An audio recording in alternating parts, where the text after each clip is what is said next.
Chapter 2 The Peixoto Home.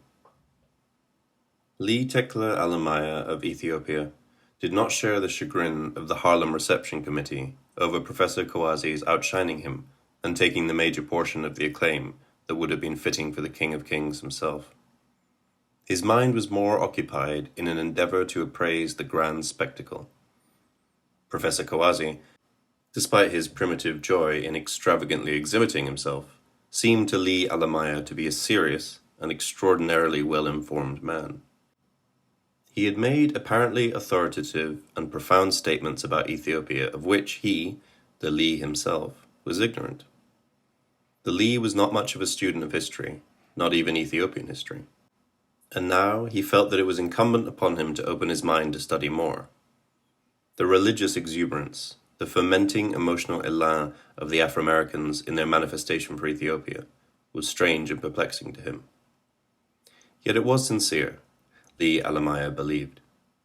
He had felt its warmth like the heat of the African sun, so different from the pale and tepid European expressions of goodwill and sympathy for his people.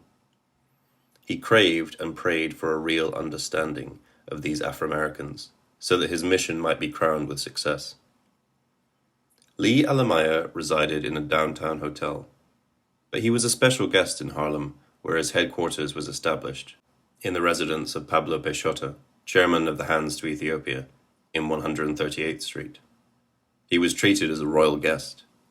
The entire first floor of the Peixoto residence was placed at the envoy's disposal and served the purpose of reception room and office.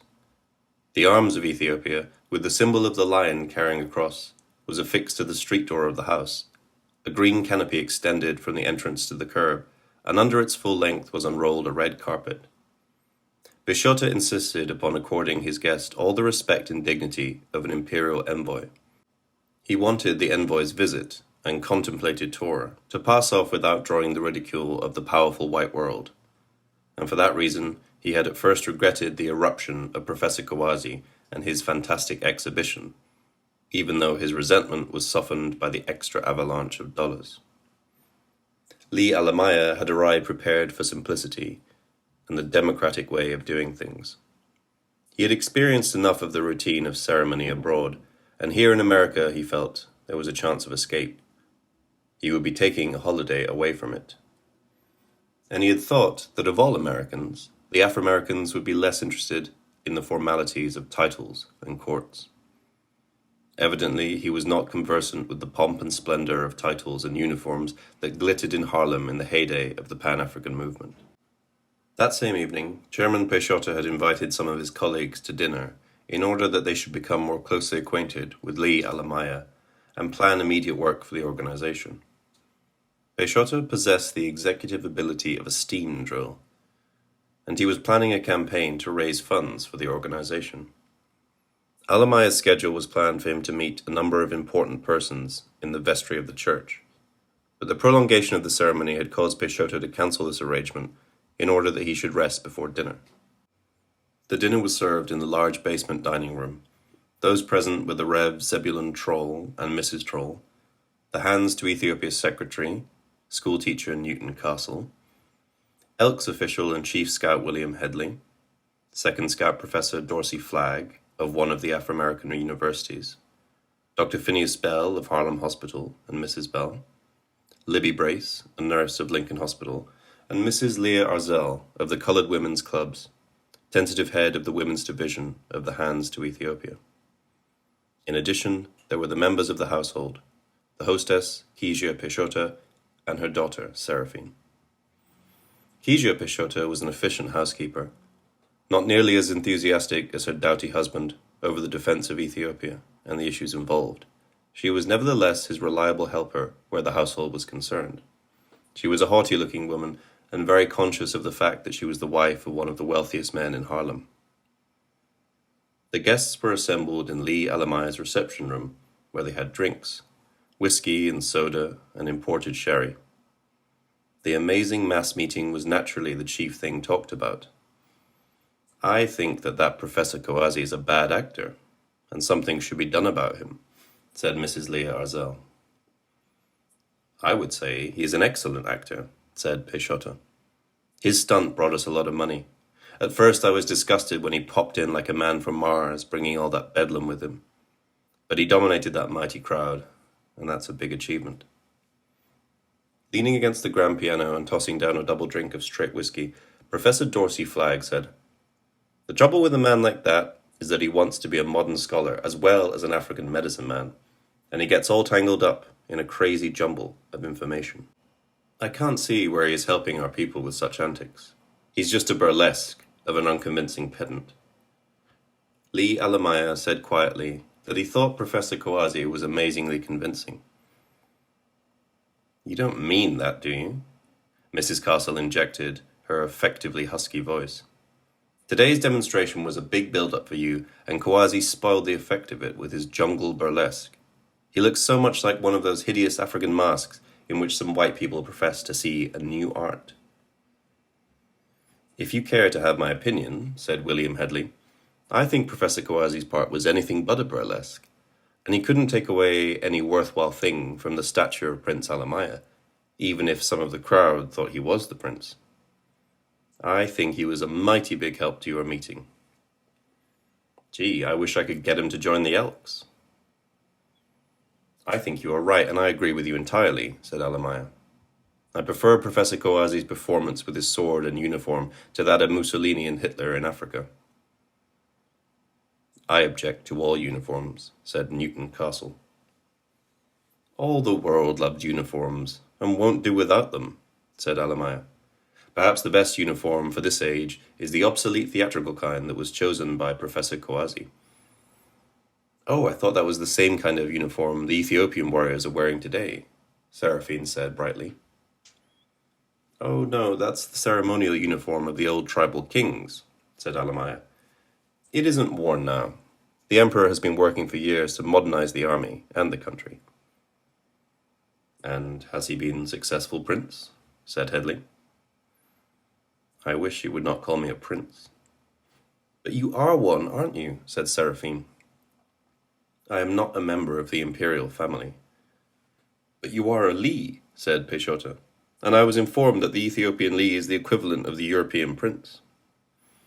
"I am a Lee, and if a title is necessary, I prefer the African to the European." "It shall be as you desire," said Peixoto. "I was wondering whether Professor Kawazi's name would not be a good addition to the Hands of Ethiopia Committee," said Alamaya. Speaking at the same time, Mr. and Mrs. Castle said, "Impossible! Oh, no." "Personally, persona non grata," said Professor Dorsey Flagg, pouring a big drink of rye. Newton Castle said, "Kawazi is a one-man show. He will frighten away the better elements, and right now we need them more than the mob.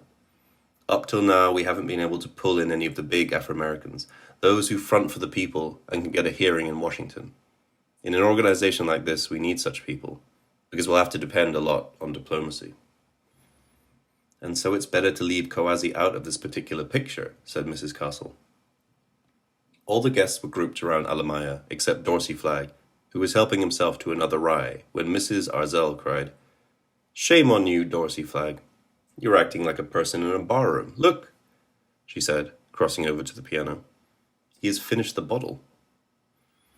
"It's all right," said Flagg. "Peixoto got plenty. Peixoto, I'll take a scotch as a chaser." "If you care to mix your drinks, I'll get some," said Peixoto. "Seraphine, will you get a bottle of scotch?" he said. But the maid came in and announced that dinner was ready, and they all descended to the dining room. Mrs. Peixoto indicated the place where each guest should sit. She had made careful preparations for the dinner. She had done the marketing herself, selected a huge red snapper which had been baked, and also a leg of lamb for the roast. In the place of the regular maid, she had a butler in to serve. The serious conversation was continued during dinner. There had been a considerable difference over the question of admitting white persons to the newly formed committee. A majority of the professional persons thought that there should be a white representative and favored a member of the White Friends of Ethiopia. But led by the Elk's exalted ruler, William Headley, who formerly was the outstanding agitator of the Garvey Pan-African movement, the masses of the people had vociferously opposed the inclusion of a white.